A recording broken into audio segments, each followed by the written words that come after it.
Maurizio Dunofer, allora direi un bel modo per iniziare la nuova stagione, in quella che di fatto è il via della stagione invernale dell'intera regione Friuli Venezia Giulia. No, questo sì, questo è veramente un bel modo.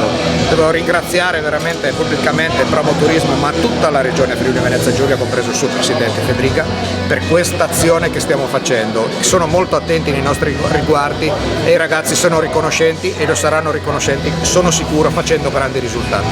Vicinanza delle istituzioni con la federazione è fondamentale, Presidente. Ma è primario, se non ci sono le istituzioni noi veramente avremo delle grandi difficoltà. Se non ci sono loro che ci mettono a disposizione ski pass e piste, tutto diventa molto più facile per noi.